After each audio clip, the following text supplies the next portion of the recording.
Modest Proposal by Dr. Jonathan Swift. It is a melancholy object to those who walk through this great town or travel in the country when they see the streets, the roads, and cabin doors crowded with beggars of the female sex,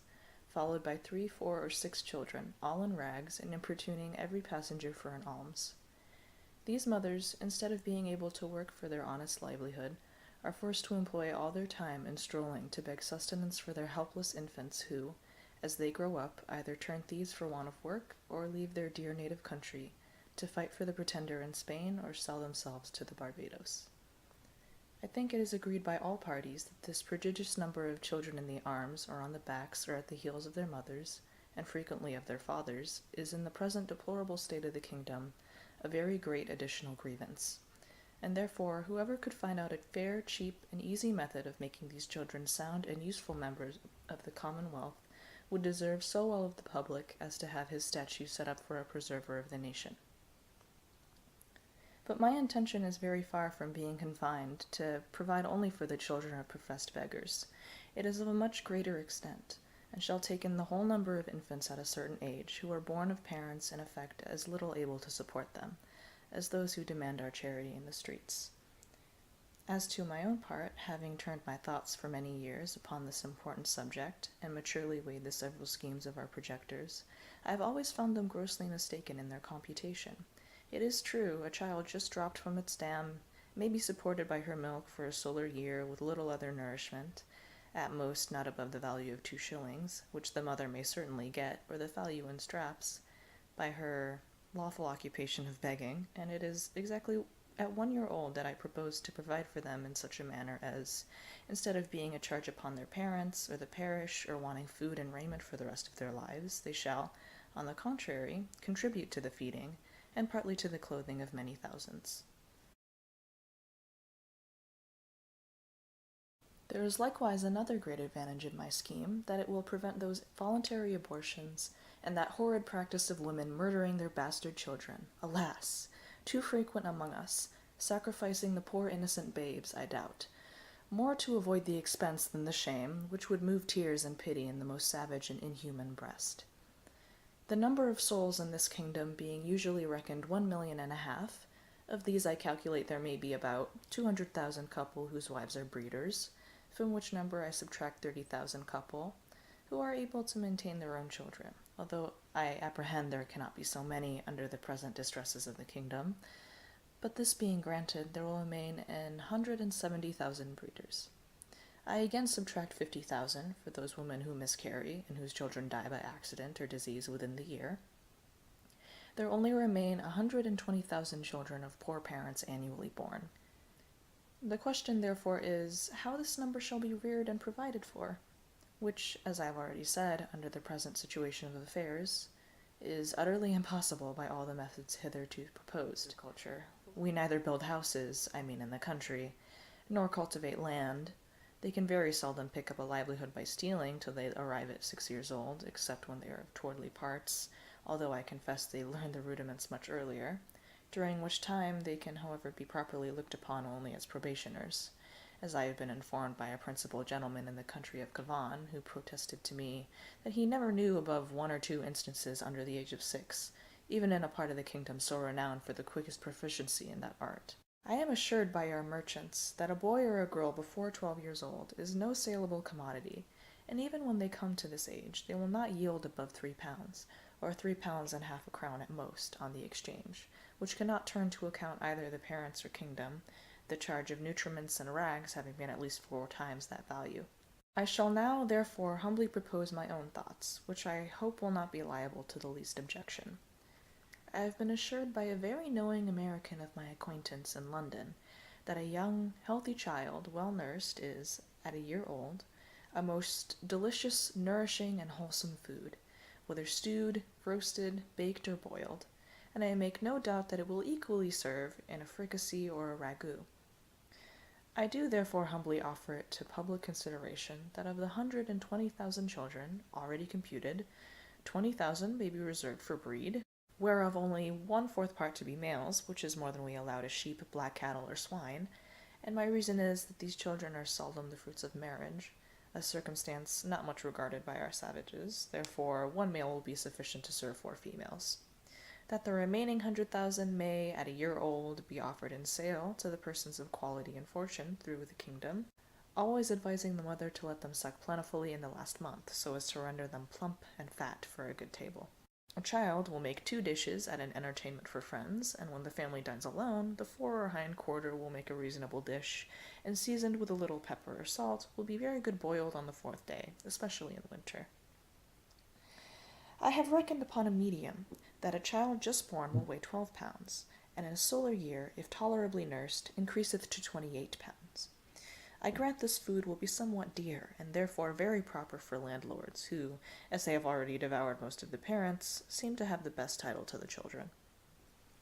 Infant's flesh will be in season throughout the year, but more plentiful in March, and a little before and after, for we are told by a grave author, an eminent French physician, that fish being a prolific diet, there are no more children born in Roman Catholic countries about 9 months after Lent. The markets will be more glutted than usual, because the number of popish infants is at least 3 to 1 in this kingdom, and therefore it will have one other collateral advantage by lessening the number of papists among us. I have already computed the charge of nursing a beggar's child, in which list I reckon all cottagers, labourers, and 4/5 of the farmers, to be about 2 shillings per annum, rags included, and I believe no gentleman would repine to give 10 shillings for the carcass of a good fat child, which, as I have said, will make 4 dishes of excellent nutritive meat, when he hath only some particular friend or his own family to dine with him. Thus, the squire will learn to be a good landlord and grow popular among his tenants. The mother will have 8 shillings neat profit, and be fit for work till she produces another child. Those who are more thrifty, as I must confess the times require, may flea the carcass, the skin of which, artificially dressed, will make admirable gloves for ladies and summer boots for fine gentlemen. As to our city of Dublin, shambles may be appointed for this purpose, in the most convenient parts of it, and butchers we may be assured will not be wanting, although I rather recommend buying the children alive, and dressing them hot from the knife, as we do roasting pigs. A very worthy person, a true lover of his country, and whose virtues I highly esteem, was lately pleased, in discoursing on this matter, to offer a refinement upon my scheme. He said, that many gentlemen of this kingdom, having of late destroyed their deer, he conceived that the want of venison might be well supplied by the bodies of young lads and maidens, not exceeding 14 years of age, nor under 12. So great a number of both sexes in every country being now ready to starve for want of work and service,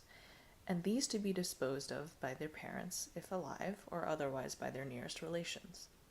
But with due deference to so excellent a friend, and so deserving a patriot, I cannot be altogether in his sentiments, for as to the males, my American acquaintance assured me, from frequent experience, that their flesh was generally tough and lean, like that of our schoolboys, by continual exercise, and their tastes disagreeable, and to fatten them would not answer the charge. Then as to the females it would, I think, with humble submission, be a loss to the public, because they soon would become breeders themselves, and besides, it is not improbable that some scrupulous people might be apt to censure a practice, although indeed very unjustly, as a little bordering upon cruelty, which, I confess, hath always been with me the strongest objection against any project, how well soever intended. But in order to justify my friend, he confessed that this expedient was put into his head by the famous Salmanazar, a native of the island Formosa, who came from thence to London above 20 years ago, and in conversation told my friend that in his country, when any young person happened to be put to death, the executioners sold the carcass to persons of quality, as a prime dainty,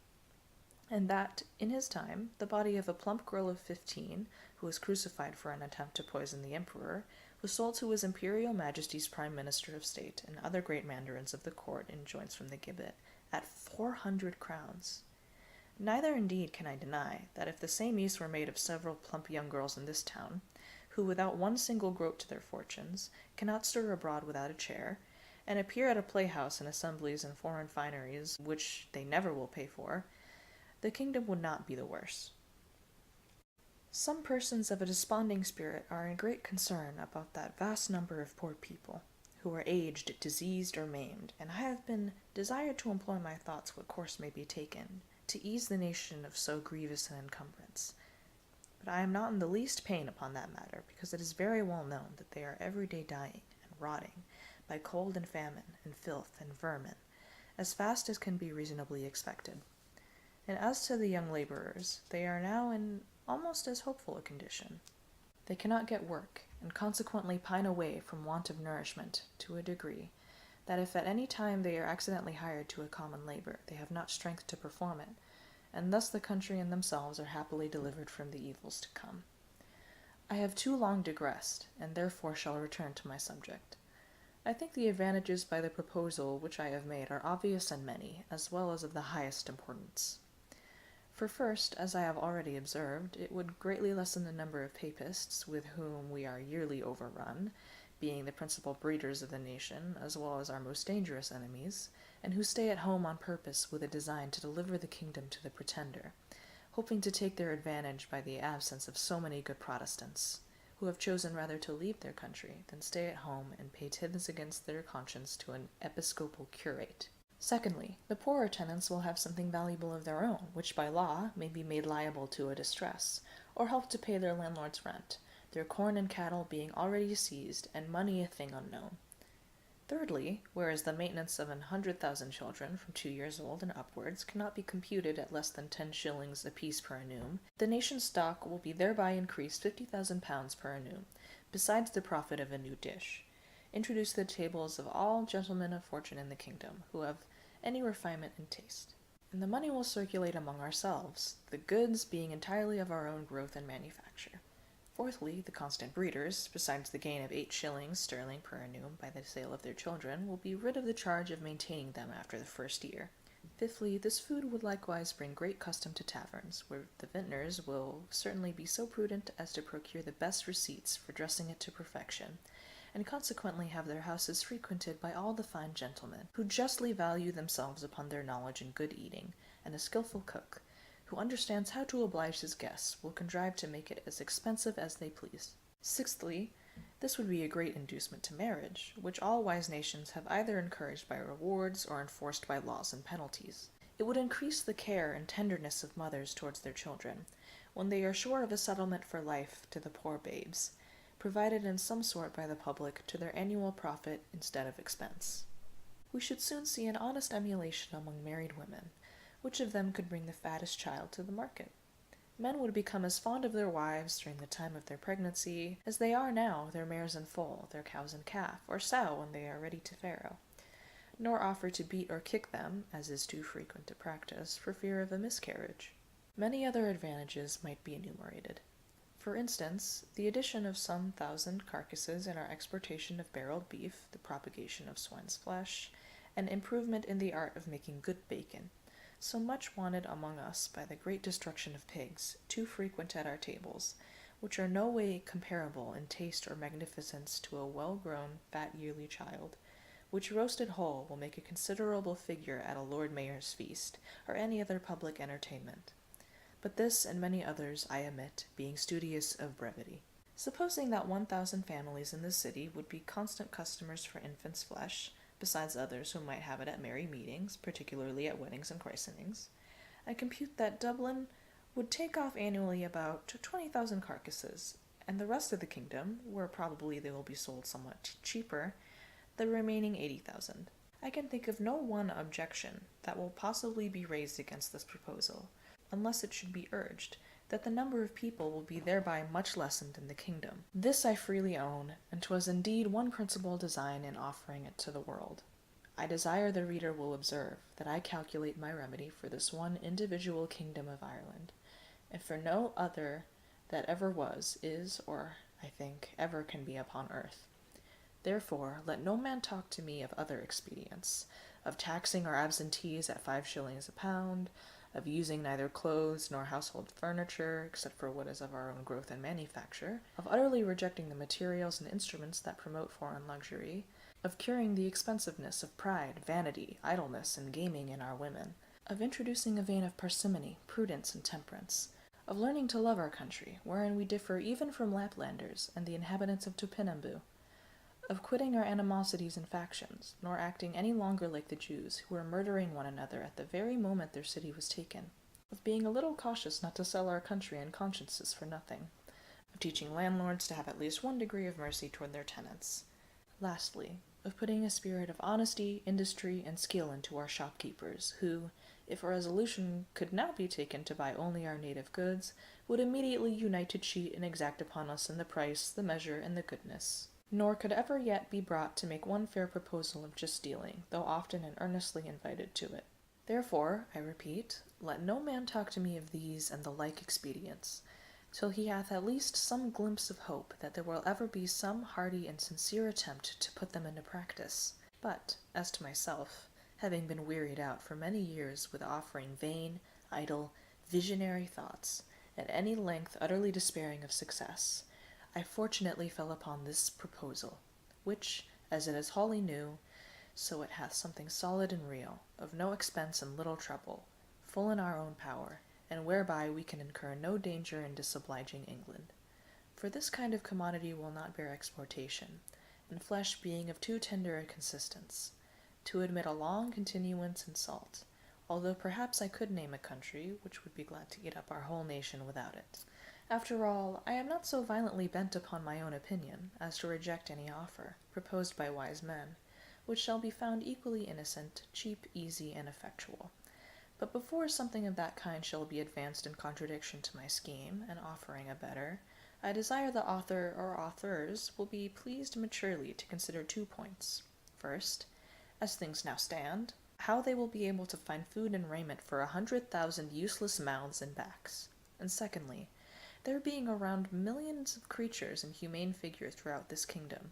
whose whole subsistence put into a common stock would leave them in debt 2,000,000 of pounds sterling, adding those who are beggars by profession, to the bulk of farmers, cottagers, and laborers, with their wives and children, who are beggars in effect. I desire those politicians who dislike my overture, and may perhaps be so bold to attempt an answer, that they will first ask the parents of these mortals whether they would not at this day think it a great happiness to have been sold for food at a year old, in the manner I prescribe, and therefore have avoided such a perpetual scene of misfortunes as they have since gone through, by the oppression of landlords, the impossibility of paying rent without money or trade, the want of common sustenance, with neither house nor clothes to cover them from the inclemencies of the weather, and the most inevitable prospect of entailing the like or greater miseries upon their breed forever. I profess, in the sincerity of my heart, that I have not the least personal interest in endeavoring to promote this necessary work, having no other motive than the public good of my country, by advancing our trade, providing for infants, relieving the poor, and giving some pleasure to the rich. I have no children by which I can propose to get a single penny, the youngest being 9 years old, and my wife past childbearing.